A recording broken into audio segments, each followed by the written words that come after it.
chuck it like Yuvraj Singh's bowling it, yeah. I really don't mind. You hit me once, I hit you back. He's bowling like my Auntie Annie when she'd had too much sherry to drink. Played over my head, then I set fire. मैंने कहा बेटा बेटा होता है और बाप बाप होता है.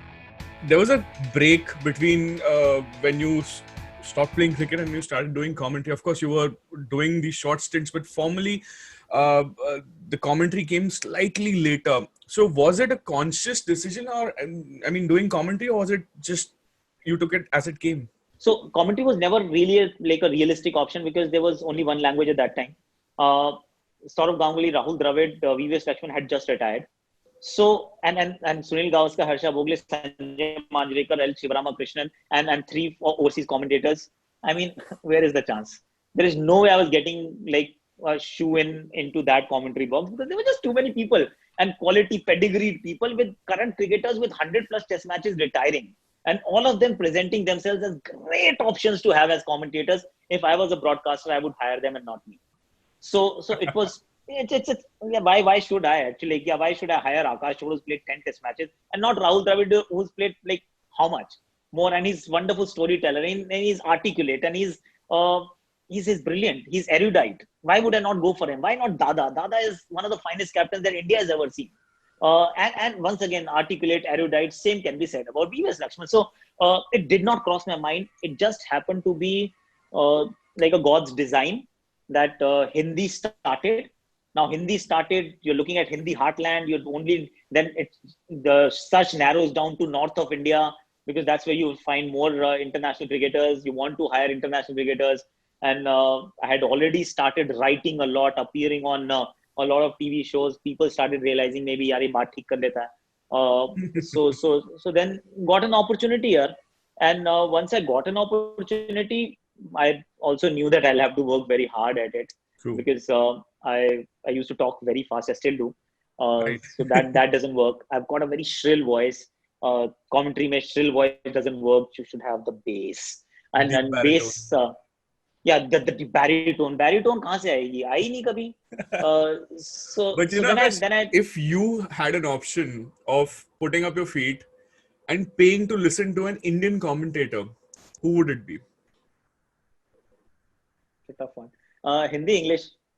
Anyone, or maybe one of each.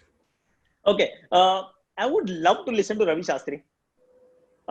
In big theatre moments like the World Cup finals, the IPL finals, Dhoni scoring a century, Virat Kohli reaching a double century, some great record happening, because that's when you enjoy it the most. So that is something that is very close to my heart.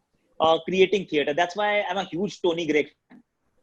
Because he was someone who was capable of creating that theatre.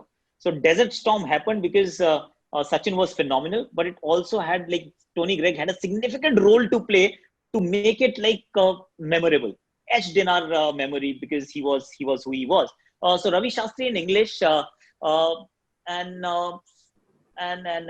in Hindi, I would like to listen to VVS Lakshman. I love VVS Lakshman. Yeah, VVS Lakshman is my best friend. So yes, VVS Lakshman. And internationally? Internationally, I would love to listen to a Nasir Hussain. Nasir Hussain, he's astute. He's like his English commentators or Australian commentators for you? See, amongst the Australian current lot of commentators, I really like to listen to Ricky Ponting. He sticks his neck out, and his understanding, his reading of the game is absolutely spot on. I worked with him last year when India went there for Channel 7, and he's a gem. So I love to listen to him. Shane Warne, of course, when he's in one of his moods, he's brilliant.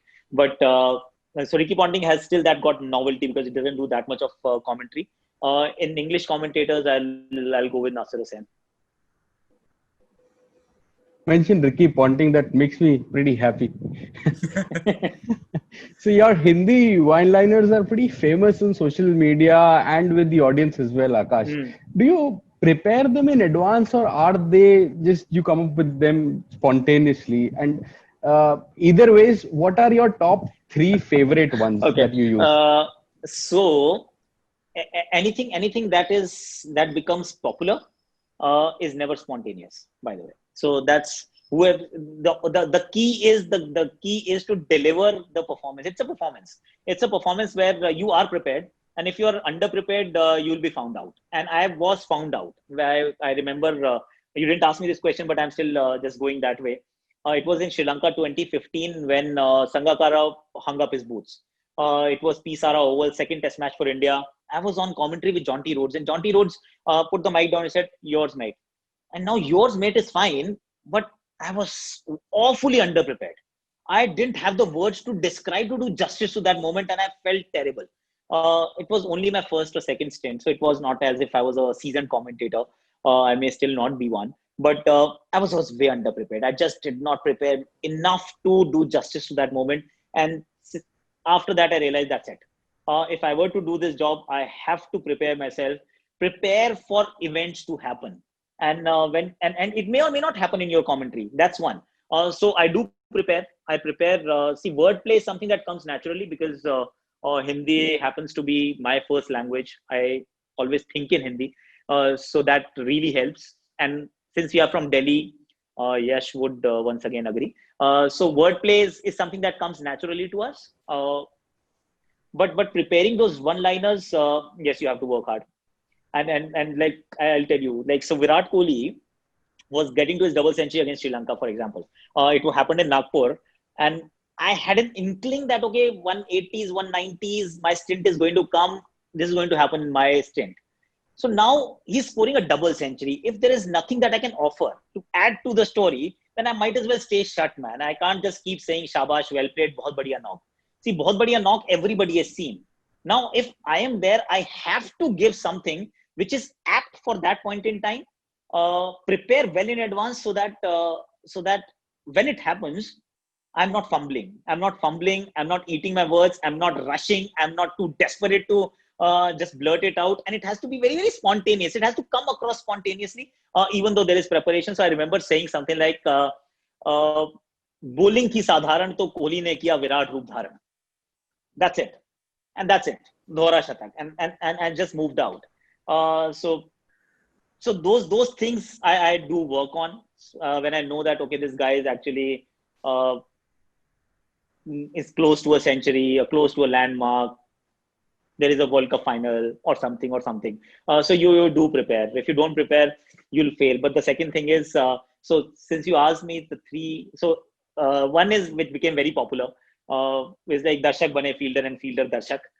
So I sort of saw a lot of memes on that as well. But the key is also not to repeat it too much.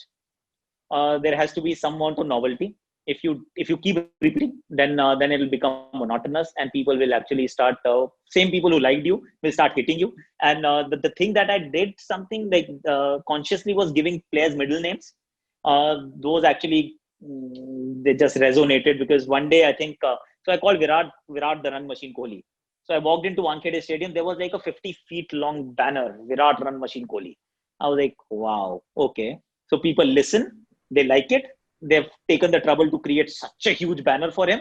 And that's it. So I feel like, okay, fine, validated. It's a validation that comes from the people who listen to me, and they are the ones who matter, to be very honest, nobody else. Right. Some people would actually tell you that, okay, it's too crass, it's too messy. But they don't matter actually. People who matter are the ones who actually are listening. So coming from being feeling underprepared to being now equally good in both languages when you commentate, if you were to rate as a guru of Hindi commentary out of 10, these following players, how much would you give them? To begin with, Sourav Ganguly. I have to rate his Hindi commentary. Yeah, out of 10. Dadi. See, Dadi is a Bengali. So Bengali mein there is no striling pulling. वो होता ही नहीं है. तो वो गेंद होती भी है, गेंद होता है भी हो सकता है, कुछ भी हो सकता है. So in Hindi language, that's where he loses a lot of marks because that grammar is not going to be right. So 6, because great insights, but that language will always be a problem where वो match होती है, match होती नहीं होता है, match होता है, match हमेशा होता है. But he would say match होती है. So that's not right. Fair enough. Virender Sehwag.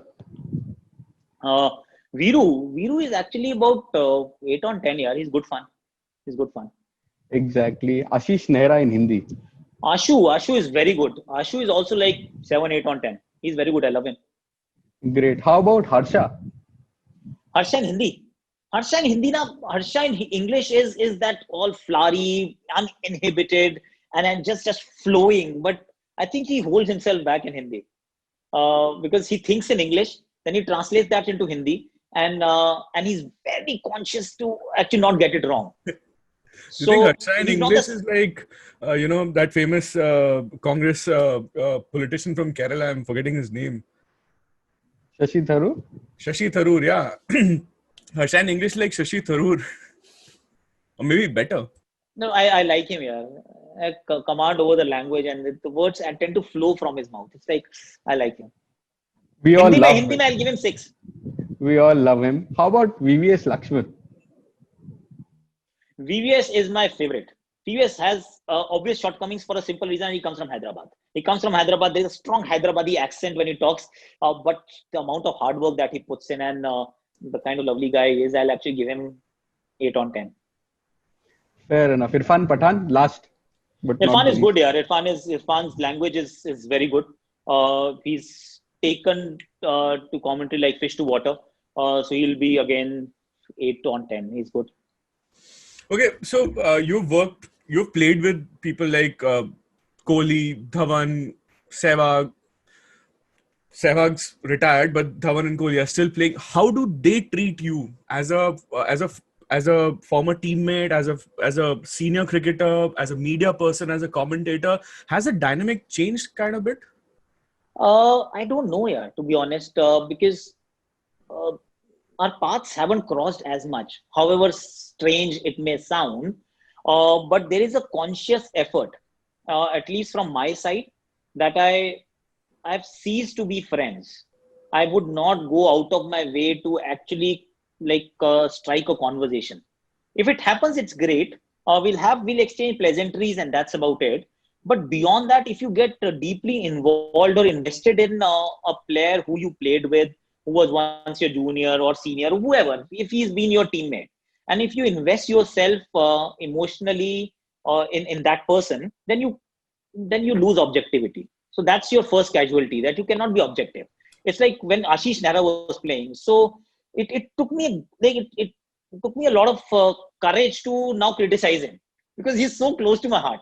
I mean, I was emotionally invested. I still am emotionally invested in Ashish Nehra. So it was very difficult for me to say कि यार खराब ball है यार क्या ढंग से ball डालो types. I don't say that for anyone. But that thought crosses your mind, and that thought should never cross your mind. True. That when you're talking about someone, it does not matter. The name should not matter. You're talking about that particular play, that shot, Right. the circumstances, that technique, and not necessarily that person's technique. So that is where the person should not matter at all. But it starts mattering if you get too close. Also, you worked with Channel 7 in Australia. How different is the work culture there with a foreign broadcaster? Specifically, do the producers still slip in those, these sticky notes under your microphone there as well? Like, does it happen in India? No, it doesn't happen in India. It has never happened in India with me personally, where somebody actually tapped on my shoulder and said, Aka, you're not supposed to say this, or these are the things that you need to avoid. We have discussed everything. Even when DRS was considered to be taboo, we are discussing it like ad nauseum. We got bored of it. We said, we are not discussing it anymore on Hindi. That's it, yaar. We have said everything that there was to be said about DRS, even when everybody was talking that, DRS cannot be discussed. So we have discussed everything. I've never been told, do not say this or stay away from this. There is standard and practices. So SNP is there where you cannot be racial, you cannot be this, you cannot be that, which is absolutely fine for live broadcast. But never been told this is outside the realm of discussion as far as it's a cricketing topic. So that's one. Broadcasting in Australia was a lot of fun, man. It was excellent because they did like so it was quite interesting actually. That initially I was slightly circumspect that if I'm going to take Australia's case, I'm the only Indian there actually, and they're full Australian gang, and I'm the only Indian who's gone there, and they allowed me my space and they loved it. I was taking their case left, right, and center. That you guys are not good enough. Taking full tongue-in-cheek humor, pulling their leg and everything. And they were I think that very, humor very is missing happy. in Indian cricket commentary. Do you think? Hindi में है यार, कभी हिंदी देखा हिंदी करो, में है। बहुत मजा आता है। हिंदी हिंदी में में टाइम पास बहुत अच्छा है। हिंदी में में तो we हम don't leave anyone. specifically switch करते हैं because we want that fun, because probably we feel English cricketers are a bit too uptight. Maybe they are. Maybe English has become that kind of a broadcast, so to speak, that there is this unwritten code that you have to be like very straight-jacketed and all of that. Nobody may have even told them either, but it's been perceived that it has to be done a certain way, so that English colonial hangover is still there, that you can do it only this way and not any other way. In Hindi, there's a clean slate, right? We started with a clean slate. See, Hindi, we started with a clean slate. There was Doordarshan long time back. So whatever you do now becomes a new template. And that's what we've tried to do in Hindi. So there's a lot of humor. Last but not the least, when we talk about Australia, I was given a lot of space, talk as much as you want, to the extent that there was something that I pointed out, which was favoring India. Out of my turn, they got me into the com box. Akash, this is what is happening. So can you slip in? Or when my turn came, you were talking about that, and do you want to raise that point again with Ricky and the rest? So let's provide you with all the visuals. But I did also feel that, and it was not restricted to Channel 7. Channel 7 was still very, very good. But Australia as a whole on that tour, for the first time in my life, I felt that print media, the host broadcasters, there were two of them, a lot of news media and all of that, suddenly created an atmosphere of us versus them, which I never thought would happen, because it actually became like, let's paint Virat Kohli and boys as the bad boys of world cricket.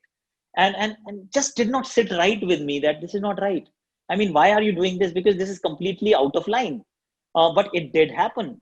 Also, they were supplying clips to people. There were stories getting planted. Former cricketers, everybody was talking in the same tone and language, deriding Indian cricketers. I was like, oh no, this is not right. I'm very happy to be neutral. I love being a neutral. But that one tour, I was not a neutral anymore, because when I saw that it was us versus them, and I was the only Indian defending our ground, so I said it's my duty now. So I let go of objectivity once in a while. There is no us versus them, Akash, when you're solely commentating or solely speaking on your Instagram channel that everybody loves. We also love personally. How did Akashvani happen? How did it start? Once again, Akashvani just happened, to be honest. So I was working, we were shooting a lot, I had video content, so I started creating some. Then I started putting it out. Nobody was watching, and then you start feeling slightly demoralized. Ki koi dekhta to hai nahi. Why this YouTube channel and all of that? But then the only thing we did was we were disciplined for the first month and a half. 7 a.m. every morning, it will be delivered. Now, nobody told us why 7 a.m. 7 a.m. perhaps is a very bad time for a new content piece to come out. But we started doing it for no rhyme or reason. There was no insight. But then after about 45 days, 60 days, month and a half, 2 months, then people took ownership. And then the day we couldn't put out a post at 7 a.m., we got abuses. And that's when I thought, okay, fine. Now this is out of your hand. Now you don't decide which way it goes. It's for the people to decide. And once they took the ownership, I had no other option. It was an obligation more than anything else, that you have to do it every single day, come what may. So I ended up doing it on holidays also. My wife is holding the camera. My 7-year-old has held a camera and shot Akashvani. So my 3-year-old also says #Akashvani, blah, blah, blah. So this is what it just turned out to be. It was not supposed to be like this. It was not my day job. It's still not my day job. But I love it so passionately now. Like, there's so much of passion involved there that we have like a full blown 5 days a week sports show. And Yash may actually agree, because he understands news. It may actually be the only sports show in the country at this point in time. True. That is 5 days a week. 5 by anyone. Yeah, sports shows have gone from news channels also. From news channels as well. Yes, I completely agree. So news channels se chale gaye. There is no sportscaster, like there is no broadcaster. The art of storytelling is gone. Na? Matlab wo kahani sunana khatam ho gaya. So who's doing the sports show? There is no sports show. Actually, there is no sports show. If I were to get a daily dose of sports rap, if I want to know what happened in the world of sports today, can you direct me to one portal that, go there, Akash, you'll get your daily dose of sports? No. Sorry for shamelessly plugging. Please download Editor G.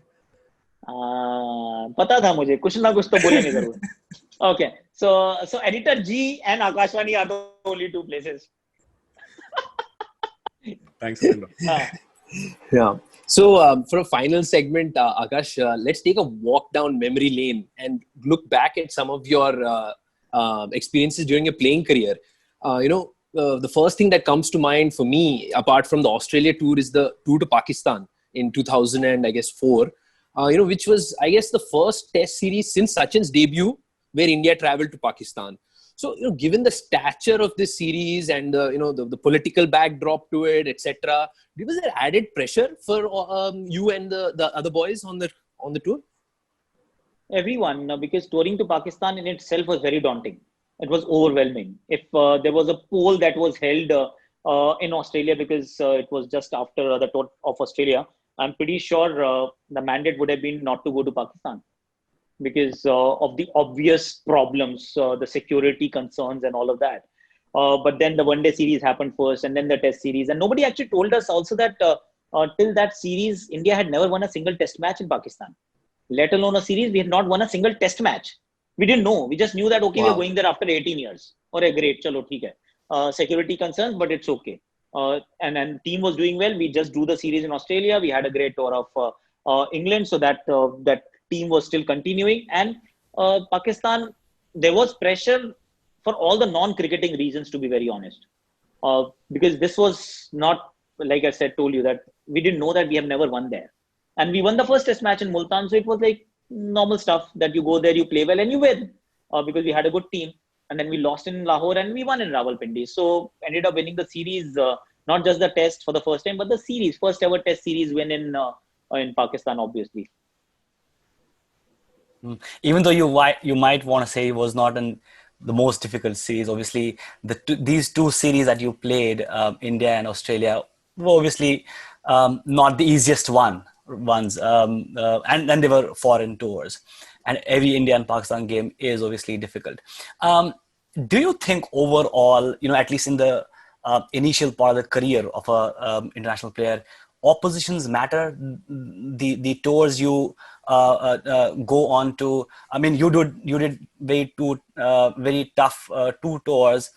Do you think it would have been a different story for Akash Chopra as an international player had you maybe faced Sri Lanka or maybe a lesser team for that matter, a couple of tours?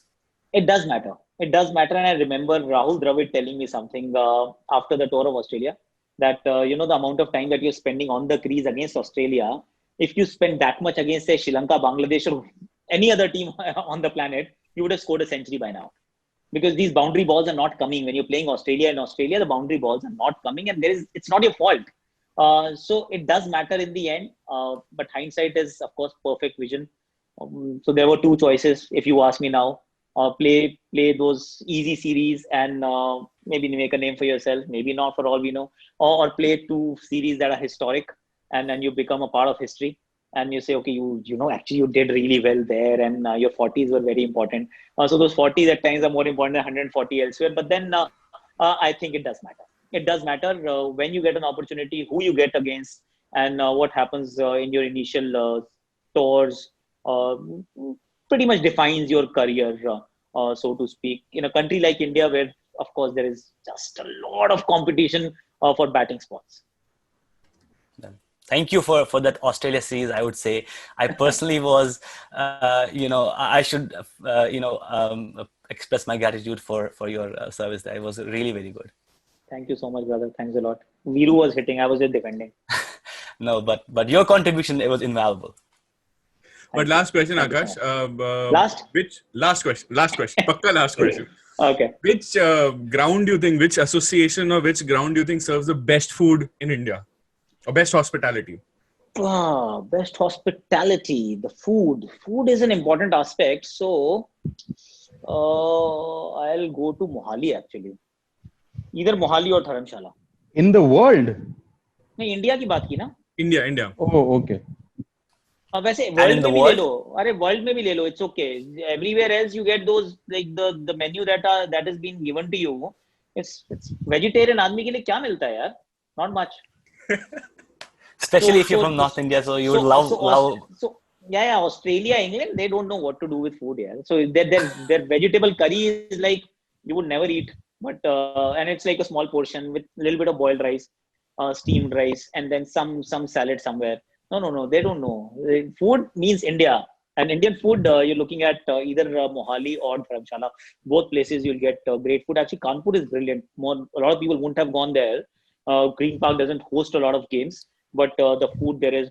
It's unbelievable. The food that you get in Kanpur, will match Mohali and put maybe Dharamshala se pehle I'll put Kanpur.